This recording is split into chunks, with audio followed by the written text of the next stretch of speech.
Selamat pagi Bapak Ibu Saudara Sobat Messenger, salam sejahtera untuk kita semua. Sungguh kita mengucap syukur pagi hari ini Tuhan karuniakan kepada kita satu kehidupan yang baru, di mana Tuhan Yesus selalu menyertai langkah kehidupan kita sepanjang hari ini. Dan bersama-sama dengan Sobat Messenger dan Bread of Life, kita akan belajar kebenaran firman Tuhan yang menjadi satu panduan dalam kehidupan kita. Mari kita berdoa terlebih dahulu. Bapa kami surga, sungguh kami mengucap syukur. Kau Allah yang setia, yang peliharakan kehidupan kami.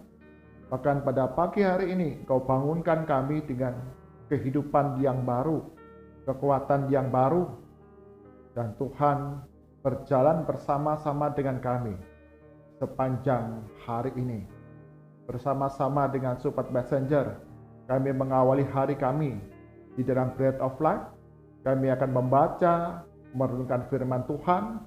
Roh Kudus yang tolong kami semua, agar kami dapat mengerti firman Tuhan yang kami baca, kami renungkan. Dan kami didapati sebagai pelaku firman Tuhan yang setia. Di dalam nama Tuhan Yesus kami berdoa. Amin. Bagian firman Tuhan jadi perenungan kita pada pagi hari ini, kita ambil dari Injil Matius pasal ke-21 ayat ke-12 hingga ke-17. Kita akan merenungkan bagian firman Tuhan dari Injil Matius pasal ke-21 ayat ke-12 hingga ke-17. LAI memberikan judul di sana, Yesus menyucikan bait Allah. Demikian firman Tuhan. Lalu Yesus masuk ke bait Allah dan mengusir semua orang yang berjual beli di halaman bait Allah. Ia membalikkan meja-meja penukar uang dan bangku-bangku pedagang merpati dan berkata kepada mereka, "Ada tertulis, rumahku akan disebut rumah doa, tetapi kamu menjadikannya sarang penyamun." Maka datanglah orang-orang buta dan orang-orang timpang kepadanya dalam bait Allah itu, dan mereka disembuhkannya.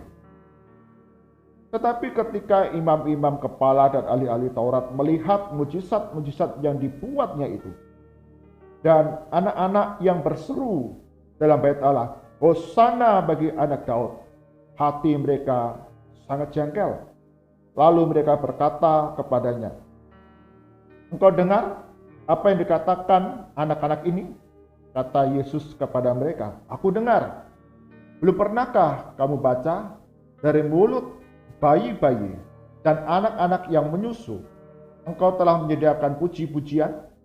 Lalu ia meninggalkan mereka dan pergi keluar kota ke Betania dan bermalam di situ. Amin. Demikian firman Tuhan.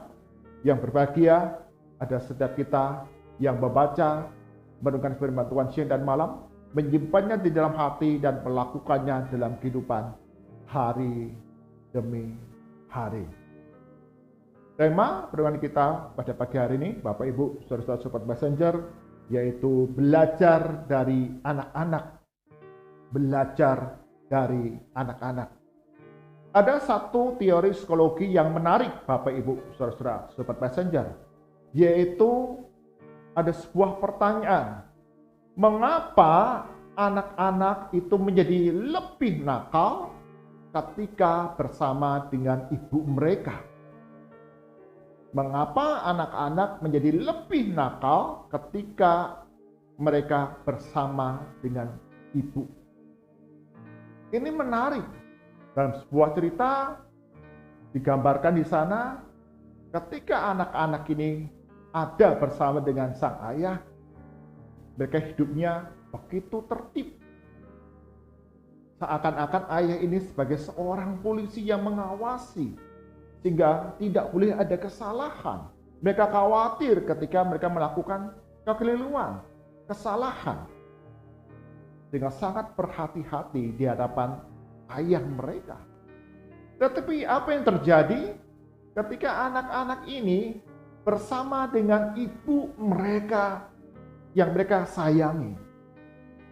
Anak ini menjadi lebih berani untuk mengekspresikan perasaannya, melakukan apa yang jadi keinginannya.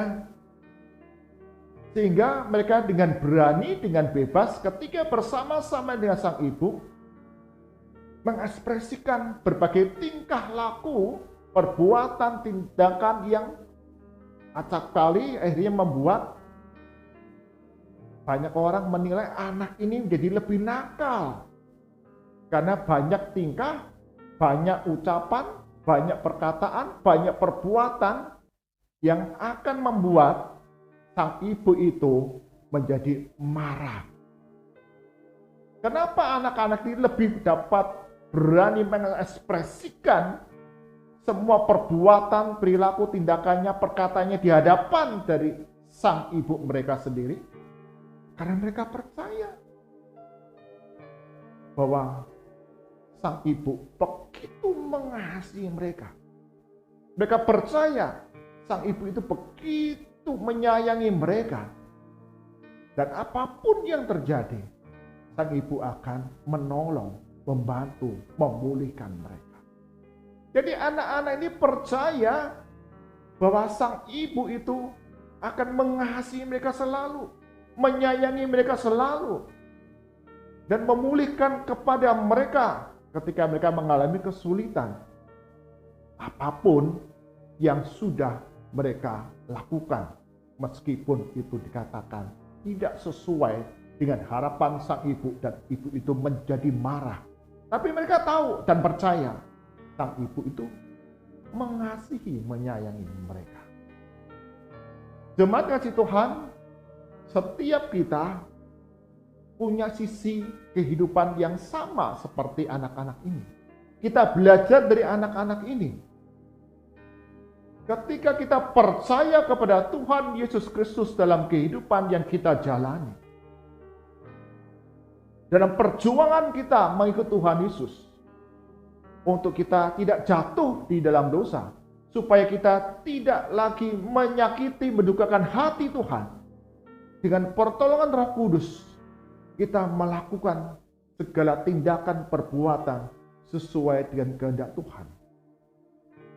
Tapi kita menyadari, meski demikian sebagai murid Kristus, kita juga masih bisa jatuh di dalam dosa. Dan ketika kita jatuh dalam dosa, Tuhan Yesus tetap mengasihi kita. Tuhan Yesus meminta kita datang kepadanya, meminta pengampunan. Tuhan berikan pengampunan, dan kasih-Nya itu selalu hadir dalam kehidupan yang kita jalani. Bagian firman Tuhan yang kita baca ada satu peristiwa yang menarik. Ketika Tuhan Yesus dikatakan di sana menyucikan bait Allah, ada anak-anak yang melihat bagaimana ketika Yesus masuk ke halaman bait Allah, dia melihat di sana halaman bait Allah itu menjadi tempat berjualan, bukan lagi sebagai tempat untuk beribadah kepada Allah, tetapi mengambil keuntungan semata-mata. Sarang penyamun, tempat berjualan untuk mendapatkan keuntungan sebanyak-banyaknya. Dan Yesus menjadi marah, dan dikatakan di sana di dalam ayat yang ke-12, ia membalikkan meja-meja penukar uang dan bangku-bangku pedagang merpati. Melihat kekacauan di halaman bait Allah hanya untuk tempat berjualan semata. Sarang penyamun, Yesus kemudian bertindak mencungkir balikkan meja-meja dan bangku-bangku yang ada di sana. Dan bukan itu saja yang dilakukan oleh Yesus. Kemudian di dalam ayat yang ke-14, maka datanglah orang-orang buta dan orang-orang timpang kepadanya dalam bait Allah itu, dan mereka disembuhkannya. Ada anak-anak setelah melihat Yesus marah dan mencungkir balikan meja dan kursi, datanglah orang-orang buta dan orang-orang timpang kepada Yesus. Dan oleh mujizatnya mereka semua disembuhkan, dipulihkan. Anak-anak yang melihat itu kemudian mereka terkagum akan kuasa Yesus, firman-Nya, dan perbuatan mujizat yang dilakukannya. Sehingga anak-anak ini berseru, "Hosana bagi anak Daud." Satu pujian, satu iman percaya, ungkapan dari anak-anak ini akan kebesaran, keagungan Yesus yang sudah mereka lihat secara kasat mata di hadapan mereka. Tetapi kita melihat ada para pemuka agama yang ketika mereka mendengar anak-anak ini memuji Yesus, mereka dikatakan sangat jengkel. Ya. Imam-imam kepala dan ahli-ahli Taurat yang melihat dan mendengar anak-anak itu memuji Yesus Kristus, mereka sangat jengkel. Mereka menjadi marah kepada Yesus dan ingin menangkap dan membunuhnya. Bagian peristiwa ini adalah peruntutan ketika Tuhan Yesus masuk ke kota Yerusalem dan menghadapi pergumulan, kesengsaraan yang ada di depannya. Ujian dari anak-anak, iman percaya dari anak-anak yang melihat karya perbuatan Yesus Kristus dan firman-Nya memberikan kekuatan kepada Yesus untuk menghadapi masa-masa kesengsaraan di atas kayu salib. Pujian dari anak-anak ini berikan satu kekuatan bagi Yesus Kristus dalam menghadapi hujatan-hujatan, fitnahan dari para pemuka agama. Pujian dari anak-anak ini memberikan kekuatan kepada Yesus Kristus untuk terus berani melangkah menghadapi jalan salib dari tipuan iblis yang ingin menggagalkan karya keselamatan dari Yesus Kristus. Bapak, Ibu, saudara-saudara, Sobat Messenger, kita melihat anak-anak ini. Mereka percaya Yesus adalah anak Daud. Mereka percaya Yesus adalah Mesias. Yesus adalah juru selamat. Ketika mereka melihat dan mendengar karya keselamatan, mujizat, serta perkataan Yesus, mereka memuji anak-anak ini. Kebesaran, kemuliaan Yesus. Dan itu memberikan satu kekuatan bagi Yesus untuk terus melangkah dalam pergumulannya menghadapi masa-masa kesengsaraan. Kita tahu di zaman Getsemani Yesus berkata, "Ya Bapa, kalau bisa cawan ini lalu daripadaku." Yesus tahu pergumulannya, kesulitannya, kesengsaraan yang akan dihadapinya tidaklah mudah. Tetapi iman percaya dari anak-anak, puji-pujian dari anak-anak ini memberikan kekuatan, penghiburan bagi Yesus untuk kemudian dapat berkata, "Ya Bapa, hanya kehendak-Mu lah yang terjadi." Jadi Bapak Ibu, saudara-saudara Sobat Messenger, betapa pentingnya kita belajar dari anak-anak. Ketika mereka percaya kepada pemeliharaan Tuhan, kuasa Tuhan, Yesus sebagai Tuhan dan Juru Selamat. Di depan mereka ada berbagai rupa-rupa pergumulan yang akan dihadapi, yang akan dilalui. Tapi mereka percaya bahwa Yesus Kristus akan menyertai mereka.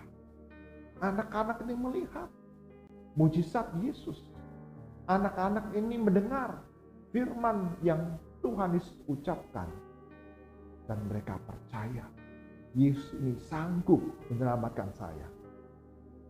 Dan itu memberikan satu penguatan bagi Yesus untuk terus melangkah maju. Dalam kehidupan kita mengikut Tuhan Yesus, betapa penting kita belajar dari anak-anak. Ketika mereka percaya sepenuhnya akan pemeliharaan Tuhan. Dan yang kedua, mereka selalu memberikan puji-pujian, pengucapan syukur atas segala hal yang mereka alami dalam kehidupan, yang itu memberikan kekuatan bagi orang-orang yang ada di sekitar kehidupan mereka. Jadi Bapak Ibu, saudara-saudara Sobat Messenger, jikalau dalam kehidupan saat ini ada di antara Bapak Ibu saudara mengalami pergumulan, mengalami kesulitan, mengalami sakit penyakit, berbeban berat, datanglah kepada anak-anak Tuhan yang percaya dengan imannya yang sederhana kepada Tuhan, menyaksikan perjalanan kehidupannya bersama dengan Tuhan yang tidak mudah. Itu memberikan satu semangat, kekuatan yang baru bagi kita yang mendengar kesaksian demi kesaksian untuk terus setia kepada Tuhan. Mari kita lihat dalam kehidupan berjemaat kita, komunitas kita. Ada anak-anak Tuhan yang melalui rupa-rupa kehidupan yang tidak mudah, tapi tetap setia kepada Tuhan. Mari kita datang kepadanya. Terlebih bagi kita yang berbeban berat, untuk mendengar akan kesaksiannya. Di tengah berbagai tantangan yang dihadapi, bagaimana dia tetap setia kepada Tuhan. Itu semua mengajarkan kepada kita semua. Setiap kita pengikut Kristus, belajar dari anak-anak Tuhan yang setia. Bagaimana di dalam berbagai perkara tetap setia kepada Tuhan. Mari kita berdoa. Tuhan Yesus, dan kehidupan yang kami jalani tidaklah mudah. Ada rupa-rupa berbagai tantangan yang dihadapi. Hari ini kami belajar dari anak-anak yang berseru kepada Tuhan. Hosana bagi anak Daud. Ketika mereka melihat mujizat dan perkataan Yesus, mereka percaya kepada Yesus. Mereka memuji kebesaran Yesus yang menjadi satu kekuatan ketika Yesus menghadapi pergumulan, menjalani masa-masa kesengsaraannya. Ajar kami ketika kami menghadapi pergumulan, kebimbangan, khawatir ataupun takut, berbeban berat, kami mencari, kami datang, kami belajar dari anak-anak Tuhan yang setia, dengan iman yang sederhana, menghadapi berbagai pergumulan yang besar. Percaya kuasa Yesus sanggup memimpin langkah hidup mereka. Berkati untuk setiap kami, Sobat Messenger, dalam pergumulan hidup kami, pengharapan seruan hati kami. Tuhan Yesus, Engkau yang mendengar, Engkau peduli, Engkau mengerti, dan Engkau berikan yang terbaik bagi setiap kami. Apa yang tidak kami pikirkan, apa yang tidak kami lihat, apa yang tidak kami dengar, itulah yang Tuhan sediakan bagi kehidupan kami. Mujizat demi mujizat boleh terjadi bagi kami yang terus berseru kepada Tuhan. Ajar kami, Sobat Messenger, dalam pergumulan yang kami hadapi. Kami menantikan waktu dan cara Tuhan di dalam memberikan pemulihan demi pemulihan kepada kami. Dan berikan iman seperti anak-anak yang terus percaya Tuhan Yesus mengasihi kami. Berkati keluarga-keluarga Sobat Messenger, setiap anggota keluarga kami masing-masing. Engkau terus berikan pemulihan dalam relasi-relasi di mana mungkin kami ada rasa kecewa, kami ada rasa marah, tapi sungguh Tuhan berikan kasih, pengampunan, dan penerimaan di antara kami satu anggota dengan anggota keluarga yang lain. Berkati kami pula ya Tuhan, panjang hari ini dalam segala usaha pekerjaan kami lakukan, Tuhan Yesus akan membuatnya berhasil dalam segala perjalanan yang kami lalui. Keselamatan, keberuntungan yang Engkau anugerahkan kepada kami. Perjumpaan kami dengan banyak orang, sungguh kami dapat bertindak, berperilaku yang mempermuliakan nama Tuhan. Kami serahkan ya Tuhan untuk kota di mana kami tinggal, baik kota Kudus ataupun di daerah-daerah kami yang lain, beserta dengan pemerintah, bangsa dan negara kami Indonesia. Mereka dapat mengerjakan setiap tanggung jawab untuk mendatangkan kemakmuran, kesejahteraan, keamanan, kedamaian di tengah wilayah kami. Tuhan Yesus akan campur tangan di tengah kehidupan masyarakat Indonesia yang beragam ataupun kota Kudus yang beragam ini. Kami anak-anak Tuhan dapat menjadi alat kesaksian bagi kemuliaan nama Tuhan. Kami dapat melayanikan kasih dan memberitakan Yesus Kristus melalui kehidupan hari demi hari yang kami jalani. Berkaryalah Tuhan di tengah bangsa dan negara kami Indonesia, sehingga pemulihan demi pemulihan boleh terjadi di tengah berbagai kesulitan yang dihadapi oleh sebagian saudara sebangsa dan setanah air kami. Mari angkatan kita, arahkan hati kita kepada Tuhan, dan kita terima berkat daripadanya. Kasih karunia dan damai sejahtera dari Tuhan kita Yesus Kristus, pemeliharaan yang penuh kuasa dari Allah Bapa, serta persekutuan penghiburan kekuatan dari Roh Kudus, senantiasa menyerangkah kehidupan kita hari demi hari, bertumbuh menjadi anak-anak Tuhan yang setia dalam berbagai rupa-rupa pergumulan. Tuhan Yesus berkati kami dari sekarang sampai selama-lamanya. Amin.